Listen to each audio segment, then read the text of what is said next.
Hi అండి, welcome to my channel. అందరికీ నమస్కారం. ఈరోజు చిటికెలో అయ్యే చిక్కుడుకాయ ఫ్రై ఎలా చేయాలో చూద్దామా. ముందుగా చిక్కుడుకాయని శుభ్రంగా కడుక్కొని చిన్న ముక్కలుగా కట్ చేసుకోవాలి. చిన్న ముక్కలు అంటే మరీ చిన్నగా ఉన్నాయి అనుకోండి, పిండి పిండి అయిపోద్ది. అందుకే ఒక్క చిక్కుడుకాయలో 4 ముక్కలు చేసుకోవాలి. ఆ తర్వాత ఒక సాల్ట్ వేసిన వాటర్లో చిక్కుడుకాయలు వేసి బాయిల్ చేసుకోండి.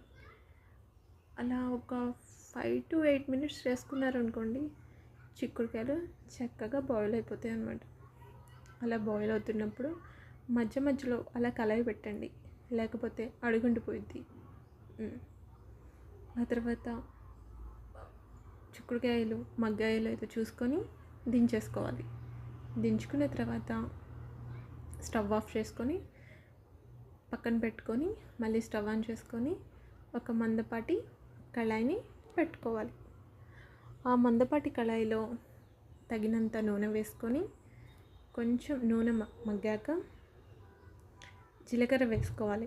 జీలకర్ర చిటపటలు ఆడేటప్పుడు పచ్చిమిరపకాయలు, కరివేపాకు, పోపు దినుసులు వేసుకోవాలి. నేను ముందే పచ్చిమిరపకాయలు వేసుకున్నానని మీరు వేసుకోకండి, మీరు జీలకర్ర వేయండి, అదే వేయాలి. ఆ తర్వాత మూత పెట్టేసుకోండి. మూత పెట్టేసుకుంటే ఆయిల్ మన మీద చెందదు, ఓకేనా.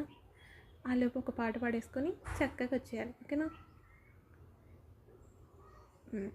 ఇప్పుడు మూత పెట్టుకుని తీసిన తర్వాత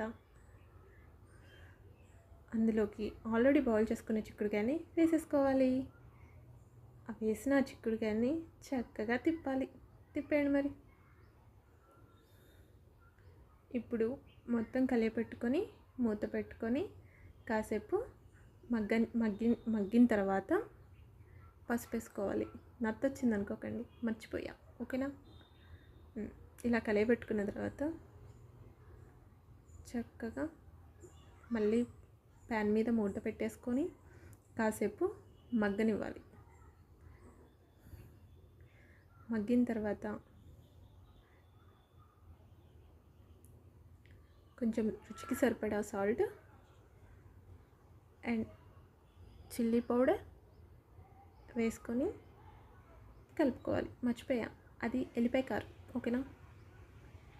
ఎల్లిపాయ కారం లేని వాళ్ళు ఎల్లిపాయలు దంచేసుకొని అందులో కొంచెం కారం యాడ్ చేస్తే అది ఎల్లిపాయ కారం అయిపోతుంది. అంతే, recipe ready. Tada, bye bye, see you.